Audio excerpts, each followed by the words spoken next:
Kita lanjutkan kembali berbincang dengan Ketua Perhimpunan Ahli Geologi Indonesia, Pak Daru. Pak Daru, seberapa rumit kondisi atau aktivitas geologi yang ada di Selat Sunda? Ya, saya kira gunung api Gunung Krakatau tadi salah satunya yang bisa menyebabkan tsunami seperti kayaknya sudah mengerucut ke arah sana. Yang lainnya adalah kondisi tektoniknya, di mana memang di selatan Selat Sunda itu ada megatrust atau zona penunjaman lempeng Samudra India yang menunjam di bawah lempeng Asia. Itu juga berpotensi bergerak juga.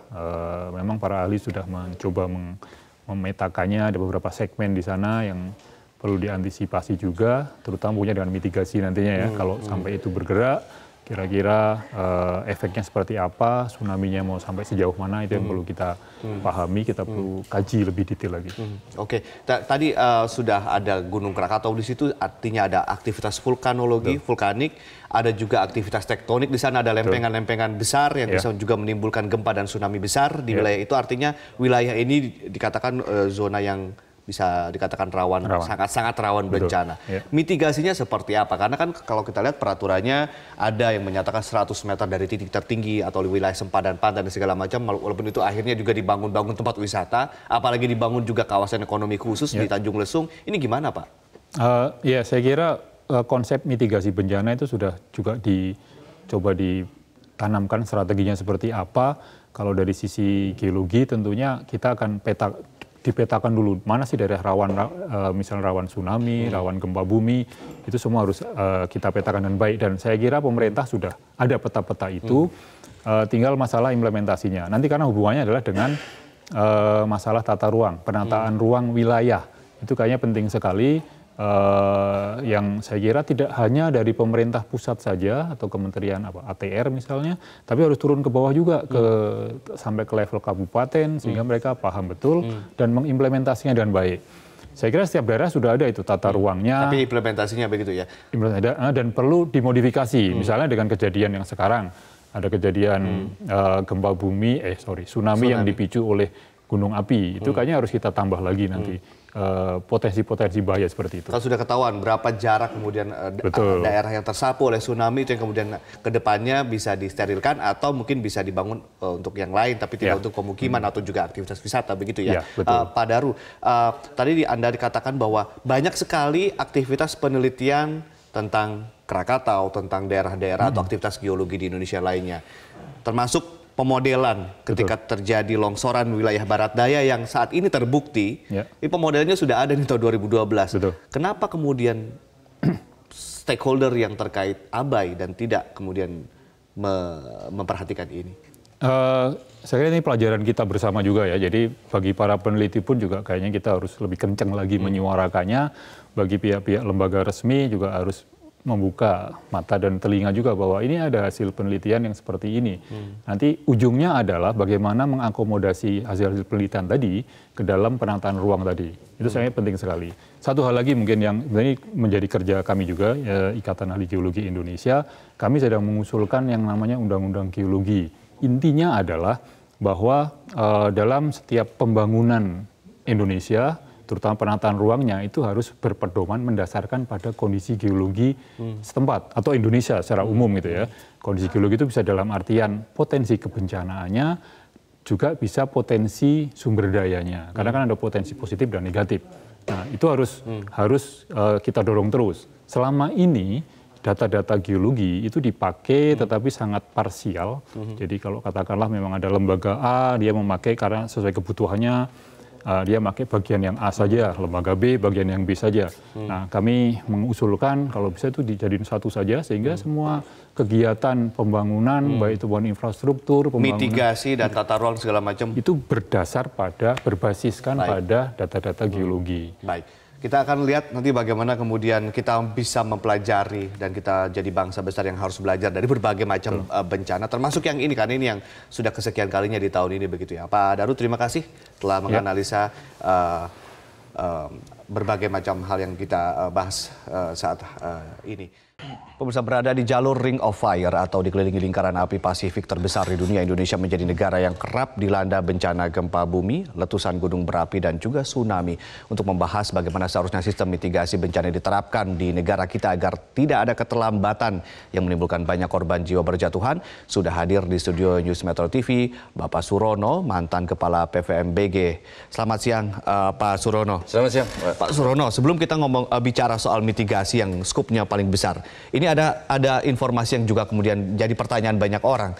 Kenapa kemudian longsoran 64 hektar di kawasan bagian barat daya Gunung Anak Krakatau ini tidak terdeteksi getarannya, juga kemudian tidak terdeteksi di sensor tektonik dan juga tidak ada di sensor vulkanik? Begini Mas, ya kan, kalau gempa bumi untuk menggerakkan patahan aktif itu perlu energi besar, besar sekali. Coba kita bayangkan seperti apel jatuh dari pohon. Kalau jatuh bebas dia, nggak perlu kita tarik-tarikan untuk jatuh itu. Ya kan? Demikian juga longsor. Dia hanya ngikuti berat dia, berat si 60 hektar tadi. Ya kan? Bukan harus didorong dengan kekuatan yang penuh, ya kan? Sehingga baru longsor. Itu bedanya. Penggerak sesar aktif memerlukan energi besar sehingga gempa itu juga besar gitu ya, sehingga terekam karena dia energinya besar, terdeteksi, ya kan? Terdeteksi gitu kan. Mungkin terdeteksi, tetapi bukan sesuatu yang sangat dominan. Mungkin kecil saja. Kalau sensornya jauh karena energinya kecil, ya kan tidak terekam lah. Kalau misalnya mengandalkan sensor yang ada di Anak Krakatau atau di pulau di sekitar Anak Krakatau. Ingat, Anak Krakatau itu mengeluarkan tremor terus-menerus. Getaran yang menerus karena tekanan di dalam tubuh gunung Anak Krakatau itu tinggi sekali. Kalau sinyal dia, ya kan, energinya, kita cerminkan dengan amplitudo misalnya 5 mm. Sedangkan tremor Anak Krakatau adalah 10 mm. Ya nggak kelihatan lah Mas. Bukan jadi tidak terdeteksi, tetapi dia berenang. Frekuensinya beda. Amplitude energinya berbeda. Amplitudenya beda.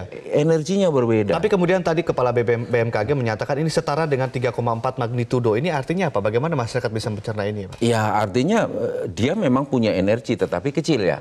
Untuk menimbulkan tsunami, gempa-gempa itu biasanya sekitar 6 sampai 7, ya kan? Paling kecil 6 sampai 7 gitu. Bergantung dari mekanisme sesarnya.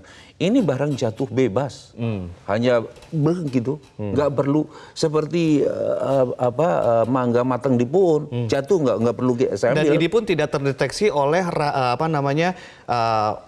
alat-alat di PVMBG. Vulkanologi juga tidak bisa. Bisa terdeteksi mungkin ya, ya kan mungkin. Tetapi seberapa besar energinya? Terus kemudian energi tremor kan gede untuk angkut magma sampai ke atas ke permukaan untuk meletus. Dia meletus terus menerus kan. Jangan-jangan energi untuk